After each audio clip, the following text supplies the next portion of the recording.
લોકપ્રિય ગાયિકા ઈશાની દવે શંકુશ એન્ટરટેનમેન્ટના સહયોગ સાથે બદલાવ ચેપ્ટર 1 નામના ભવ્ય લાઇવ કોન્સર્ટ પ્રોડક્શનને રજૂ કરવા જઈ રહ્યા છે।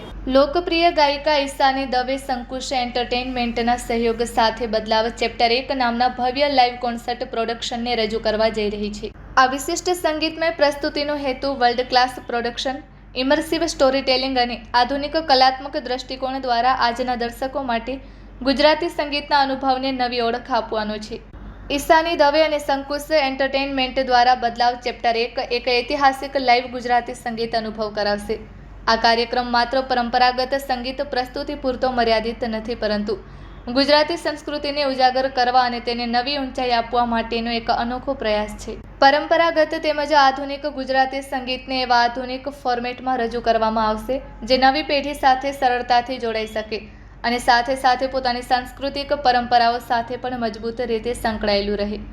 ઈશાની દવેની સંગીત યાત્રાની શરૂઆત માત્ર 8 વર્ષની ઉંમરે થઈ હતી, જ્યારે તેમણે પોતાના પિતા અને ગુજરાતી લોકસંગીતના દિગ્ગજ ગાયક પ્રફુલ્લ દવે સાથે રોયલ આલ્બર્ટ હોલ, લંડન ખાતે તેમણે પ્રથમ વખત મંચ શેર કર્યો હતો। ઈશાનીએ ત્યારથી Australia, New Zealand, Canada, America, Dubai સહિત અનેક આંતરરાષ્ટ્રીય મંચો પર ગુજરાતી સંગીતને વૈશ્વિક ઓળખ અપાવી છે। તેમના કારકિર્દીના યાદગાર ક્ષણોમાંથી એક ક્ષણ નરેન્દ્ર મોદી સ્ટેડિયમ ખાતેનું ભવ્ય પરફોર્મન્સ રહ્યું છે, જ્યાં તેમણે આશરે 1 લાખથી વધુ દર્શકોની હાજરીમાં પોતાની રજૂઆત આપી હતી। તેમના આ પ્રોજેક્ટ પાછળના વિઝન અંગે વાત કરતા ઈશાનીએ જણાવ્યું હતું કે બદલાવ દ્વારા અમે ગુજરાતી લાઇવ સંગીતના અનુભવને નવી રીતે રજૂ કરવાનો પ્રયાસ કરી રહ્યા છીએ, સાથે સાથે અમારી સાંસ્કૃતિક મૂળને પણ અખંડિત રાખી રહ્યા છીએ। અમે ઈચ્છીએ છીએ કે દર્શકો ગુજરાતી સંગીતની ઉર્જા, લાગણી અને ગૌરવને એવા પ્રોડક્શન દ્વારા અનુભવે જે વૈશ્વિક ધોરણોને સ્પર્શતું હોય। આ કોન્સર્ટ લગભગ 4 વર્ષના આયોજન, સર્જનાત્મક વિકાસ અને પ્રોડક્શન ડિઝાઇનનું પરિપૂર્ણ સ્વરૂપ છે। સંગીત curation, sound design, programming, visual storytelling અને સ્ટેજ પ્રોડક્શન માટે હજારો કલાકોની મહેનત બાદ આ પ્રોજેક્ટને સાકાર કરવામાં આવ્યો છે, જેથી ગુજરાતી મનોરંજન ક્ષેત્રમાં અગાઉ ક્યારેય ન જોવાયો હોય એવો અનોખો લાઇવ અનુભવ સર્જી શકાય। Report by Ashwin Limbachiya, Ahmedabad. હું છું ઈશાની દવે અને અમે લોકો 6ઠી જૂને અમદાવાદમાં શંકુશ ફાર્મમાં કોન્સર્ટ કરીએ છીએ, ગુજરાતી કોન્સર્ટ, અને 4 વર્ષથી આની પાછળ મહેનત ચાલી રહી છે। 4 વર્ષથી બ્રેઇન સ્ટ્રોમિંગ જ ચાલી રહ્યું છે કે કયા ગીતો લેવા, કેવી રીતે લેવા, એને ક્યાં મૂકવા, કેવી રીતે મૂકવા, આ બધું ચાલી રહ્યું છે। અને પ્લસ પ્રોડક્શન, લાઇટ્સ, સાઉન્ડ, આ બધી વસ્તુ પેરેલલી બધી જ વસ્તુ ચાલી રહી છે। અને મને એવું હતું કે જે ઇન્ટરનેશનલ લેવલના કોન્સર્ટ થતા હોય છે કે જેમાં બધા મનોરંજનના બધા પાસાઓ કવર થતા હોય છે, એ આપણી ગુજરાતી ભાષામાં કેમ? એટલે અમે લોકો સતત બ્રેઇન સ્ટ્રોમિંગ, સતત વિચારો ચાલતા હતા અને ધીરે ધીરે રોજ કંઈક ને કંઈક અને હું બધું લખતી જતી હતી। અને પછી ઇવેન્ચ્યુઅલી જે આ કોન્સર્ટ થઈ રહ્યો છે એમાં ઘણો બધો વિચારોનો એક વિચાર કરીને અમે લોકો મૂકવા જઈ રહ્યા છે। મ્યુઝિશિયન્સમાં જ રફલી આઈ થિંક 30 જેવા મ્યુઝિશિયન્સ છે। મ્યુઝિશિયન્સ મુંબઈથી અમુક મ્યુઝિશિયન્સ આવે છે, ગુજરાતના અમુક પ્રદેશમાંથી મ્યુઝિશિયન્સ આવે છે, સિંગર્સ, બેકિંગ વોકલ્સ, એવરીથિંગ। એટલે ખાલી મ્યુઝિકની ટીમ જ 30 થી 35 જણા જેવી થાય છે, કારણ કે 30 થી 35 મ્યુઝિશિયન્સ છે, ટેકનિશિયન્સ અલગ છે અને ડાન્સર્સ અલગ છે, બહુ બધા છે અમે ગણે, પણ આઈ થિંક મને લાગે છે 100-150 ની ક્રૂ થતી હશે। 3 કલાક જેવું, 2.5 થી 3 કલાક।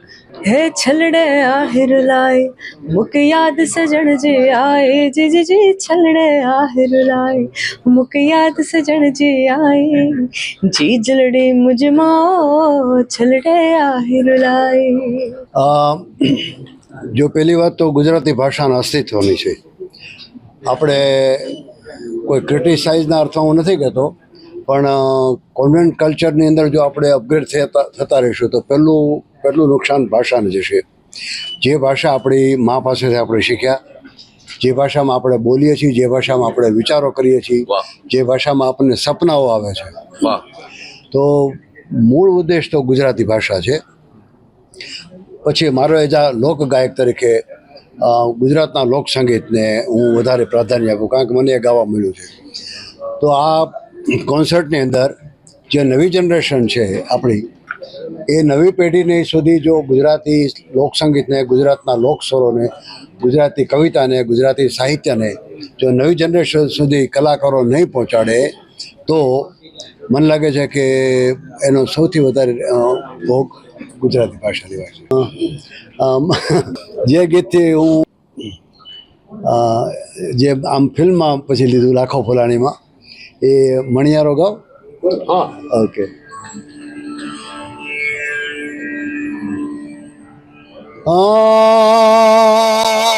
મણિયારો હલુ હલુ થરવી જો રે, મણિયારો હલુ હલુ થરવી જો, હે મુજા દલડા એ મારા મનડા એ મારા હૈડા, હે મારો હૃદય ઉદાસીમાં હોય રે, છેલ મુજો હાલારી મણિયારો કે ભેણ મુજો પરદેશી મણિયારો.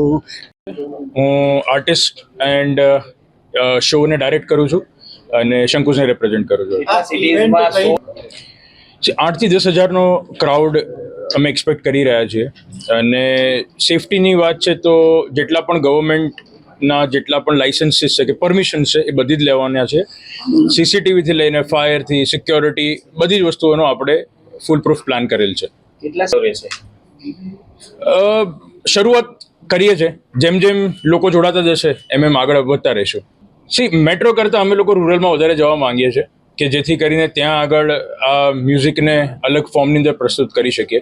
સો અમદાવાદ, બરોડા, સુરત, મહેસાણા, ભાવનગર, રાજકોટ આ બધી જ સિટી પહેલાં ગુજરાત આખું કવર કરશું, પછી ઇન્ટરનેશનલ પર જઈશું.